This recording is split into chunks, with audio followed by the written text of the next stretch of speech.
महाराष्ट्राची एक अतिशय पारंपरिक, साधी पण चवीला अप्रतिम असणारी रेसिपी गुळाची दशमी. पुरणपोळी किंवा तेलपोळीसारखेच हे गोड आणि खमंग असा प्रकार आहे, जे बनवायला अगदी सोपे आहे. प्रवासात सोबत नेण्यासाठी असो, डब्यात देण्यासाठी असो, गोड खावंसं वाटल्यावर असो, गुळाची दशमी हा एक उत्तम पर्याय आहे. लहानांपासून मोठ्यांपर्यंत सर्वांना आवडणारी आणि 2 ते 3 दिवस आरामात टिकणारी ही खुसखुशीत दशमी कशी बनवायची, चला तर मग पाहूया. नमस्कार, मी मनीषा राजलक्ष्मी रेसिपीमध्ये तुम्हा सर्वांचे स्वागत. इथे मी 1 वाटी गूळ किसून घेतलेला आहे. एकाच वाटीने सगळं प्रमाण घ्यायचं आहे. त्याच वाटीने 1 वाटी पाणी यामध्ये घातलेलं आहे. गूळ किसून घ्यायचा आहे आणि थोडंसं गोडाच्या पदार्थाला चव येण्यासाठी नकळत मीठ घालायचं आहे. आता मी गॅस चालू केलेला आहे आणि गूळ छान पाण्यामध्ये विरघळवून घ्यायचं आहे. पहा, 2 मिनिटानंतर पाण्याला छान उकळी आलेली आहे. यामध्ये मी पाव चमचा वेलची पूड घातलेली आहे. आता पाणी उकळलेलं आहे. यामध्ये 1 चमचा तूप घातलेलं आहे. 1 छोटा चमचाच मी तूप घातलेला आहे. तुम्ही इथे तेल घातले तरी चालेल. 1 टेबलस्पून बेसन पीठ घातलेलं आहे आणि त्याच वाटीने गच्च भरून चाळलेलं गव्हाचं पीठ घालून घ्यायचं आहे आणि याला छान मिक्स करून घ्यायचं आहे. आता गॅसची फ्लेम मी बंद केलेली आहे आणि याला छान असं मिक्स करून घेणार आहे. हे प्रमाण अगदी योग्य आहे. पीठ जर थोडंसं पातळ वाटत असेल तर एक्स्ट्राचं पीठ गव्हाचं वाढवलं तरी चालेल, पण फारही वाढवू नये. 1 ते 2च चमचे पीठ वाढवावं, नाहीतर दशम्या चवीला कमी गोड होतील.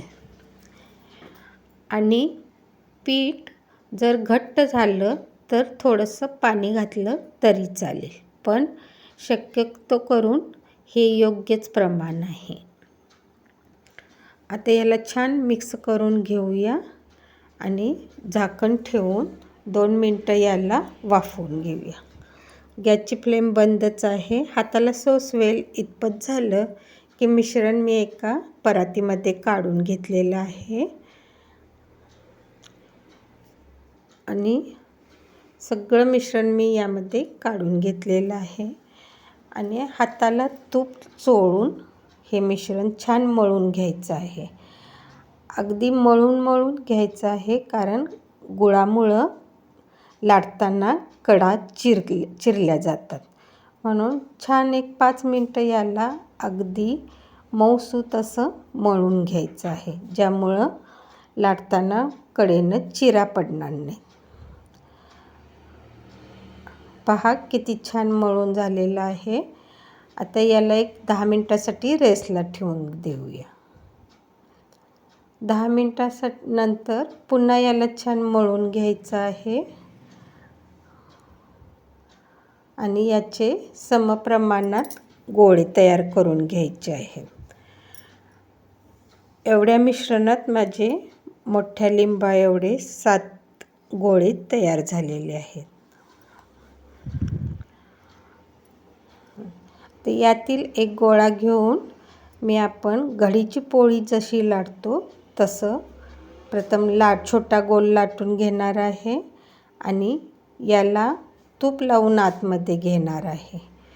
तूप लावून थोडंसं त्याच्यावर पीठ भुरभुरूया आणि याची घडी घालून घेऊया.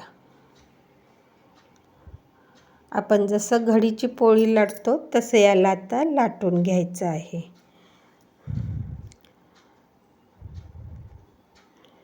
लाटताना एकसारखं असं लाटून घ्यायचं आहे. पोळी लाटताना फारही पातळ लाटायची नाही आणि फारही जाड अशी सगळ्या गोळ्यांच्या मी अशा प्रकारे सगळ्या गोळ्यांच्या मी एकसारख्या या दशम्या तयार करून घेणार आहे. पहा, फारही मोठं करायचं नाही. अशा सगळ्या दशम्या मी लाटून घेणार आहे. ह्या एकमेकावर ठेवल्या तरी चिकटून बसत नाही. गॅसवर तवा मध्यम आचेवर गरम करून घ्यायचा आहे. तव्यावर थोडे तूप लावून ते एकसारखं तव्याला छान पसरवून घ्यायचं आहे, म्हणजे गुळामुळे दशमी तव्याला चिकटणार नाही. दोन्ही बाजूंनी थोडे थोडे साजूक तूप सोडून दशमी खमंग, खरपूस आणि सोनेरी रंगाची होईपर्यंत भाजून घ्यायची आहे. गॅसची फ्लेम मीडियमच ठेवायची आहे. गॅसची फ्लेम जर मोठी केली तर गुळामुळे दशमी लगेच भाजून निघेल आणि आतून कच्चीच राहील. आणि गॅसची फ्लेम एकदम लो केली तर दशमी कठीण होईल, कडक होईल. त्यामुळे गॅसची फ्लेम मीडियमच ठेवायची आहे. आणि अशा प्रकारे सगळ्या दशम्या दोन्ही बाजूनी तूप सोडून खमंग आणि खरपूस अगदी सोनेरी रंग येईपर्यंत भाजून घ्यायची. गरमागरम आणि खुसखुशीत गुळाची दशमी तयार आहे. ही तुम्ही तूप, लोणी, दही किंवा लोणच्यासोबत खाऊ शकता. कशी वाटली मग आजची ही खमंग आणि पारंपरिक गुळाची दशमी? आहे ना अगदी सोपी? ही दशमी तुम्ही प्रवासात नक्की सोबत न्या किंवा मुलांच्या डब्यासाठी बनवून बघा, त्यांना नक्कीच आवडेल. तुम्ही ही रेसिपी घरी नक्की ट्राय करून बघा आणि तुमची दशमी कशी झाली हे मला खाली कमेंट्समध्ये सांगायला विसरू नका. जर तुम्हाला ही रेसिपी आवडली असेल तर व्हिडिओला नक्की लाईक करा आणि तुमच्या मित्रमैत्रिणींसोबत शेअर करा. अशाच नवनवीन आणि अस्सल पारंपरिक रेसिपीज पाहण्यासाठी राजलक्ष्मी रेसिपी चॅनलला नक्की फॉलो आणि सबस्क्राईब करा. पुन्हा भेटूया अशाच एका चविष्ट आणि खुसखुशीत रेसिपीबरोबर. तोपर्यंत मस्त खा, स्वस्त राहा.